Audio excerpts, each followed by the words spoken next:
السلام علیکم ورحمۃ اللہ وبرکاتہ۔ بسم اللہ الرحمن الرحیم۔ ایک دفعہ کا ذکر ہے کہ ایک بندہ امیر المومنین حضرت سیدنا علی کے پاس حاضر ہوا۔ اس نے حضرت علی کو سلام کیا۔ آپ نے اس کا جواب دیا۔ بندے نے کہا، اے علی مرتضیٰ، وہ کون سا گناہ ہے جس کے کرنے سے ہمارے رزق میں کمی آ جاتی ہے؟ اس بندے کی بات سن کر سیدنا علی نے ایک حدیث پاک بیان کرتے ہوئے فرمایا کہ 5 گناہ ایسے ہیں جن کے کرنے سے اللہ تعالیٰ بندے کے رزق میں کمی کے ساتھ ساتھ اس دنیا کو آخرت کا عذاب بنا دیتا ہے۔ اگر ہم دنیا و آخرت میں کامیاب ہونا چاہتے ہیں تو ہم کو ان 5 گناہوں سے ہر صورت میں بچنا چاہیے۔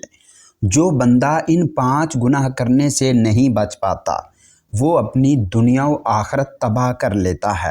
اس بندے نے پوچھا، اے امیر المومنین، وہ کون سے 5 گناہ ہیں؟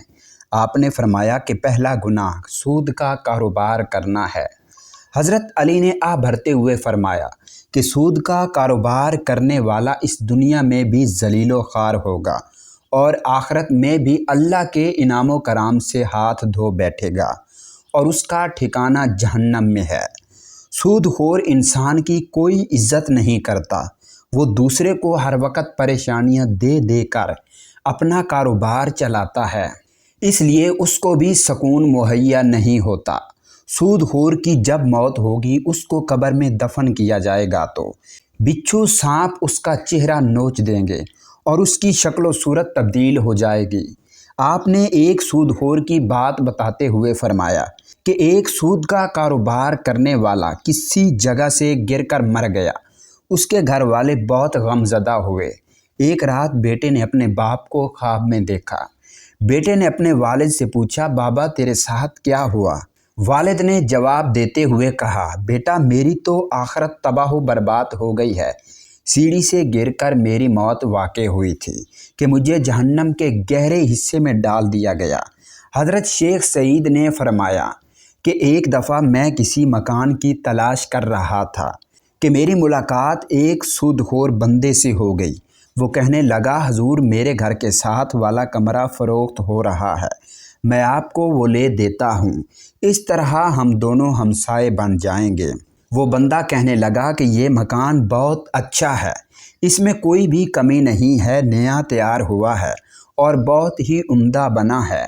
شیخ سعید نے فرمایا، او بے وقوف بندے، مجھے تو اس میں کمی ہی کمی نظر آ رہی ہے کہ میں ایک سود خور کا ہمسایہ بن جاؤں۔ اس سے برا اور کیا ہو سکتا ہے کہ انسان کسی سود خور کا پڑوسی بن جائے۔ اگر ایسا مکان مجھے فری میں بھی ملے تو میں ایسا مکان لینے کو تیار نہیں ہوں۔ اگر تم چاہتے ہو کہ میں دنیا میں خوشی سے زندگی گزار لوں، لوگ میری عزت کریں تو سود کا کاروبار کبھی مت کرنا۔ آپ نے فرمایا کہ دوسرا بڑا گناہ یہ ہے کہ کسی کی بیٹی پر کوئی تہمت لگانا۔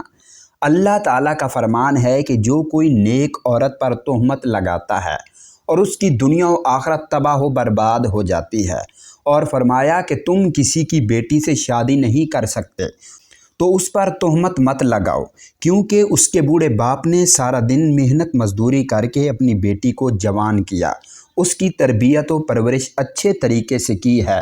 اب اس کی بیٹی جوان ہو گئی ہے تو علاقے کے لوگوں نے اس کا رشتہ لینے کی بجائے اس پر تہمت لگانا شروع کر دی ہے کہ یہ بندہ کے پاس ہی کیا ہے جو اپنی بیٹی کو جہیز دے کر رخصت کر سکتا ہے۔ ایک تو تم لوگ اس غریب باپ کی مدد نہیں کر سکتے اور دوسری طرف اس کی بیٹی کی عزت کو پامال کر رہے ہو۔ اگر تم چاہتے ہو کہ اللہ تعالیٰ اسے دنیا و آخرت میں مجھے بہتر صلہ دے تو کبھی بھی کسی کی جوان بیٹی پر تہمت مت لگانا۔ اگر تم کسی کی بیٹی پر آج تہمت لگاتے ہو تو وہ گھوم پھر کر کل تیرے سامنے ہی آئے گی، اس لیے ہم کو ایسے گناہوں سے بچنا چاہیے۔ تیسرا گناہ یہ ہے کہ یتیم بچے کا مال کھانا۔ جو بندہ کسی یتیم بچے کا مال کھاتا ہے تو اللہ اس کے سارے نیک اعمال ختم کر کے اس کو دنیا و آخرت میں رسوا کر دیتا ہے، اور جب وہ مر جاتا ہے تو اس کی اولاد کے ساتھ بھی وہی ہوتا ہے جو مرنے والا اس دنیا میں کر کے گیا ہوتا ہے۔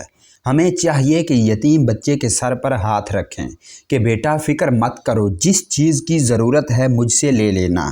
ہمارے نبی صلی اللہ علیہ وآلہ وسلم نے فرمایا کہ قیامت کے دن میں اور یتیم کی کفالت کرنے والا ایسے ہوں گے جیسے ہاتھ کی 2 انگلیاں قریب قریب ہوتی ہیں۔ چوتھا گناہ شرک کرنا ہے کہ اللہ تعالیٰ کے سوا کسی اور کو خدا ماننا ہے۔ سب سے بڑا گناہ شرک کرنا ہے۔ اللہ تعالیٰ کا فرمان ہے کہ اگر میں چاہوں تو میں سارے گناہ کو معاف کر دوں، مگر شرک کرنے والے کو کبھی معاف نہیں کروں گا۔ حضرت علی رضی اللہ تعالیٰ عنہ نے 5واں گناہ جادو کو کہا ہے کہ جو بھی کسی پر جادو ٹونا کرتا ہے کہ اس بندے کا فلاں نقصان ہو جائے۔ آپ نے فرماتے ہوئے کہا کہ جادوگر کا کھانا پینا حرام ہوتا ہے۔ جادوگر کے بارے میں بیان کرتے ہوئے آپ نے یہاں تک فرمایا ہے کہ جادوگر دائرہ اسلام سے فارغ ہو جاتا ہے، وہ کفر کرتا ہے۔ جادوگر اگر کسی پر جادو کرتا ہے تو وہ ایک نہ ایک دن گھوم پھر کر جادوگر پر الٹا اثر پڑتا ہے۔ اگر آپ دنیا و آخرت کو بہتر بنانا چاہتے ہو تو ایسا خطرناک گناہ کبھی نہ کرنا۔ یہ 5 گناہ ایسے ہیں جس کے کرنے سے انسان اپنے اللہ تعالیٰ کو ناراض کر لیتا ہے۔ جب اللہ تعالیٰ ناراض ہو جاتا ہے تو اس بندے کی دنیا میں عزت نہیں رہتی، وہ ذلیل و خوار ہو کر رہ جاتا ہے، اور ان گناہوں کو کرنے والے کا انجام جہنم ہے۔ ہمیں چاہیے کہ ہم ایسے گناہ سے دور رہیں تاکہ اللہ تعالیٰ ہم پر اپنا کرم نازل فرمائے۔ اللہ تعالیٰ سے دعا ہے کہ ہم کو ان 5 گناہوں سے دور رہنے کی توفیق عطا فرمائے، آمین۔ ناظرین، کمنٹ باکس میں اللہ تعالیٰ کے 99 ناموں میں سے کوئی ایک نام ضرور ٹائپ کیجئے گا۔ شکریہ، اللہ حافظ۔